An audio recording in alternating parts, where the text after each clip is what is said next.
Hey there, Anna McKinley here, and welcome to this episode of the Living Greatly channel. Now, today and over the next couple of episodes, it's all about freeing your mind. That's right, we're getting all matrix, and the reason for it is, quite frankly, in the world we're in right now, we need to actually hone in on our power to free our mind. And I'm actually going to share with you as well why in particular I'm focusing on this topic. You see, as a coach, I talk with a lot of people about what's most important in their lives. And with many of the people I talk with, ultimately it all boils down to one thing, and that is freedom. I want more freedom over my life. I want more freedom to choose. I want more freedom over my circumstances. I want more freedom over my time. I want more freedom over how I live my life, which is awesome, and it's so very human of us. But the thing is that freedom doesn't actually start with external stuff. It doesn't start with having the money show up. It doesn't start with what my boss does or doesn't do. It doesn't start with what our families do. It actually starts with us.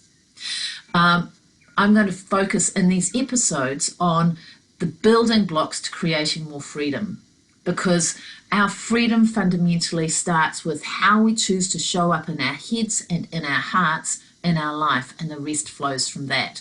So today it's about freedom to choose our emotions. Why freedom to choose our emotions? Because quite frankly, we need to be focusing on this skill right now.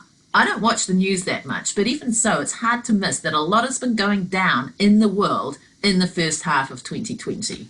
We've had bushfires in Australia, of course, the coronavirus pandemic, business troubles, economic worries, riots in the United States, plagues of locusts. It's it all seems to be happening this year, right?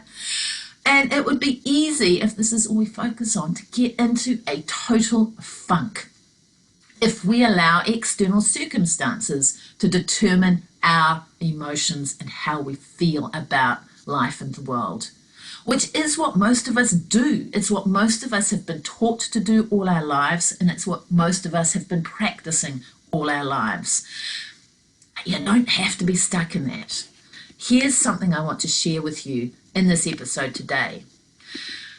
You have the power to actually choose your emotional state. Even though most of us live life in a way that is conditional on external events and other people. For most of us, something happens externally. There's some event, something we see on the news or on social media, or something happens in our local world, or someone says something, or we read it, and we allow that external thing to trigger us into an emotional state. This happened, so I'm happy. This happened, so I'm hurt. Such and such did this, so I'm angry or frustrated. This is happening, so I feel anxious. And so we make our emotions dependent on things that are outside our control. And that way we can feel like we're just being buffeted around by the world. But it does not have to be that way. As human beings, we actually do have an amazing capacity to change this. Now, it's relatively simple, but it does take practice and it does take discipline, and it can be challenging. Why? Because we live in a world that is largely predicated on our emotions being conditional on the external world. And most of us have been practicing it a lot, and it takes discipline to change that. And it's also, I'll be absolutely upfront, a bit challenging for most of us to actually step up and realize that actually we're responsible for our emotional state, that we can choose to have that responsibility. I still remember the moment when I first realized this for myself. I was a bit of a slow learner. I'd been living a life and a lifestyle that really just wasn't aligned with who I am for a long time, and I was having one of those days at work where everything was piling up. I was massively stressed. I was in victim mode. There was too much to do and not enough time, and da-da-da-da-da-da-da. And then I just had this moment, this realization, when I realized that actually I'm in this situation because I've chosen it. It was an unpleasant thought because, I wanted to be able to blame other people. That's much more comfortable. But I recognized that actually in that moment, I had a choice. I could have handed in my resignation. I could have quit my job. but I didn't want to. I could choose how I showed up in my job, and I could choose to have a tantrum about it, or I could choose to just get on and do stuff. Right? In that moment, I didn't like any of the choices I was faced with. I thought they were all crappy choices, but at least I recognized that I did have the choice. And it was really interesting because from that moment, because I had to make the conscious choice to show up, stay in that job, and do the stuff, the difference was that I was doing it because I had chosen to, and that completely changed the way that I felt about it. I still didn't like it, but I was more in control. And it was that moment that absolutely shifted my life and started me on my journey of transformation. And I mean, now I've consciously made the choices that have led to a life and lifestyle of freedom, of being my own boss, of having control over my time, of living a life I really enjoy, doing something that I love. It didn't happen overnight, but it started from that choice.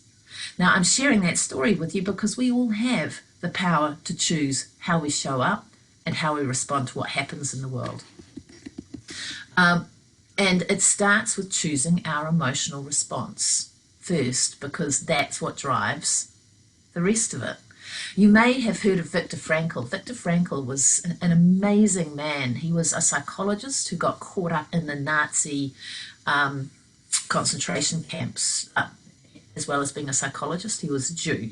So he spent years basically doing slave labor with his whole existence, his entire life, completely within the control of other people. And that was a really profound experience. One of the things that he learned, he wrote a number of books about this. One of the things that he learned is it doesn't matter what happens externally. People can take everything away from you, absolutely everything. Your dignity, your right to life, the whole lot. But you will always, always retain control of what happens between your two ears, of how we choose to respond emotionally to the circumstance. And from that, we have the strength to choose how we actually respond. So how do we do this? The first thing is be aware of what we're feeding our minds. Where is your focus going? What are you watching, listening to, reading? Who are you hanging out with? Are these things that are lifting you up or dragging you down? Because what we practice in terms of what we put into our mind and what we focus on, that expands. If we keep focusing on stuff that's negative, we are going to see more and more negative stuff in the world. It's going to be harder to stay resilient. But also be aware too that the negative stuff, negative news, all of this kind of thing, it is actually habit forming, because there is part of our mind that actively looks out for the bad news stuff. It's a protective mechanism.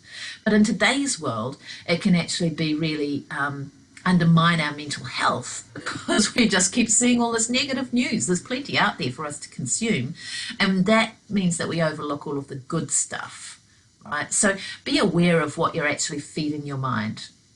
There's plenty of good news out there as well. It's just harder to find.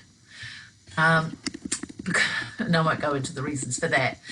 But the second thing is, regardless of what happens in your world, recognize that actually it might be an uncomfortable choice. It might be uncomfortable to say, hey, I actually have the ability to choose how I respond. But like Viktor Frankl, we all have the power to choose how we respond to any given circumstance. If he could tap into that power in the middle of a Nazi concentration camp where someone could flick a switch and kill him at any moment, then we can have that power in our circumstances. We can choose to rail against what happens, get frustrated, allow ourselves to be a victim of it, allow ourselves to get sucked into the negative stuff around it, or we can choose to accept that yes, there are some things that are outside our control, but that only you have control over your mind. Only you have control over how you choose to interpret and respond to the things that happen in your world.